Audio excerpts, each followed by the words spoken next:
the Technician's channel, and today we're going to be moving into kind of a tech tip video. And today I'm going to be talking about a parasitic draw and what that is. So basically a parasitic draw is a draw of amperage on your battery when the vehicle is off. So let's say you've had an issue where you come out one morning and your car is dead, and you've recharged the battery or bought a new battery, and you come out the next morning and your battery is dead once again. Well, if you recharged your battery, first you need to test it to make sure that your battery can hold a charge, because it could just be your battery.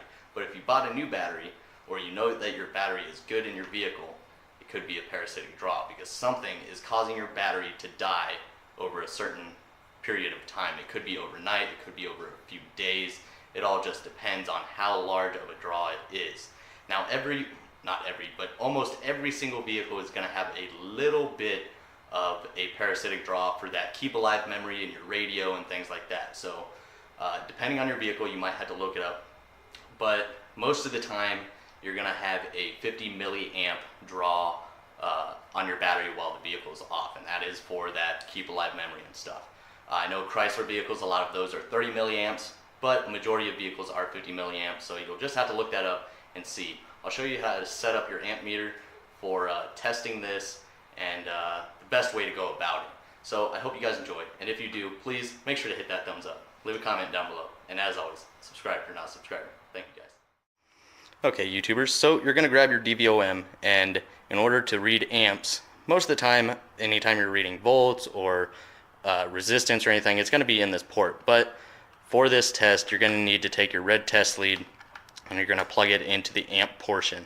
Now, you want your DVOM to read at least 10 to 20 amps for this test. And yes, I do have a milliamp portion on this DVOM, but we're going to start off with the highest, because if you do this test and the amperage is over what your DVOM can handle, or if it's over whatever setting you have it on, say you have it on milliamps and you have a lot of amps being drawn, it can actually blow or damage the fuse and your DVOM. So you need to be careful with that. So always start off with the highest setting on your DVOM on amps. So now that we have our test leads plugged into the right ports, the common and the amp portion, to simply do this test, you would just take it to the amp selection, not the milliamp, but the amp selection, and make sure it is reading DC. And then we'll move into the test now. So before you do anything from here, what you want to do is you want to make sure all the doors are closed, the keys are out of the ignition, everything in the vehicle is off. Make sure everything is off, and then let your car sit for a few minutes. Now, you need to look it up, because some vehicles require 20 to 30 minutes in order for certain modules and things to actually shut down completely. So I've waited about 25 minutes. Everything should be asleep, so we should be getting the minimum draw from this battery. So we're looking for under 50 milliamps. If you have more, that is the cause of why your battery is dying over that certain amount of period.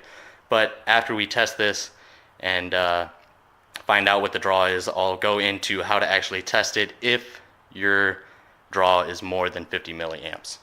But once you've got your doors are shut, make sure you do not open the doors or attempt to start the car while this test is happening.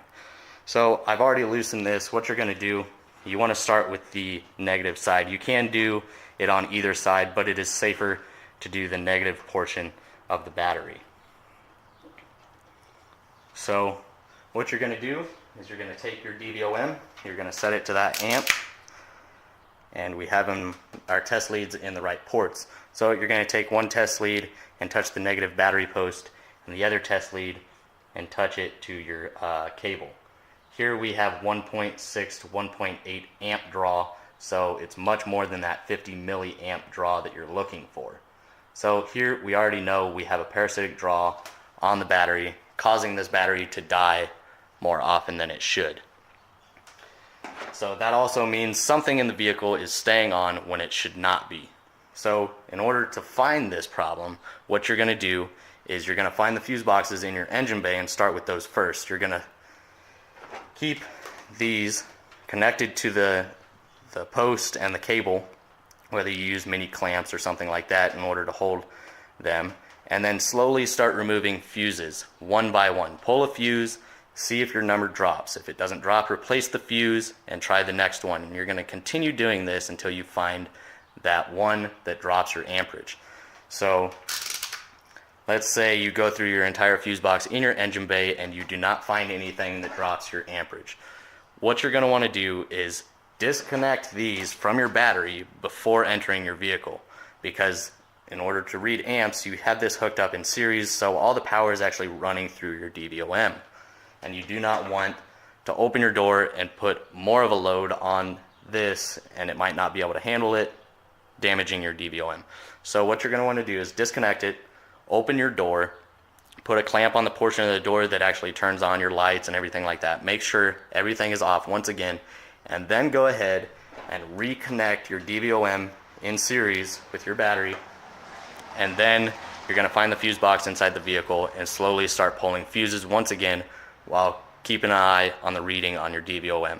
Once you find the fuse that is causing the parasitic draw, you need to look at either the owner's manual or the cover for your fuse box and determine what that fuse is actually, what circuit it is for.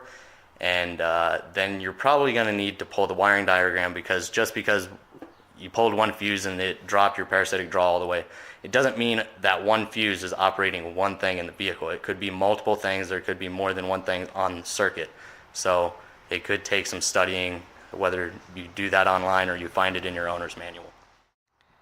Alrighty, YouTubers, so if you do have a system of some sort in your vehicle, it is a lot of the times the cause of this or the stereo itself. But in my case, the parasitic draw is actually coming from my capacitor that has an internal issue. So I will be removing this from my system because truthfully, it hasn't really helped me out. But that is the cause of my parasitic draw. But in other cases, just simply start with removing fuses from your engine bay, and then make sure you disconnect your DVOM before going to the fuse boxes inside of your car. Then once you get the door open, clamp off the portion that turns your interior lights on, clamp that off, make sure everything's off, reconnect your DVOM, and proceed to pull fuses on the internal fuse boxes in your car. Alrighty, YouTubers, so that's it as far as a parasitic draw. Parasitic draw, once again, is an excessive amount of amperage being pulled from your battery when your vehicle is supposedly off. Remember, 50 milliamps is usually the max for that keep alive memory and everything else in your vehicle that has to, stay stored. Anything over that, you're looking at an issue. So that's when you want to start searching fuses, pulling one by one, waiting for that number to drop on your DVOM. Once you find that, you need to find the schematic for whatever circuit that fuse is, or the circuit that goes to that fuse, and you need to start narrowing down where the possible cause could be coming from. And it's a pretty simple test, so hopefully this helps. Sorry I could go more in depth, but I gotta go to daycare and pick up my son, so I hope you guys enjoyed this quick little video, and I hope you guys have a great day. Thank you guys so much for watching, and I'll see you guys next time.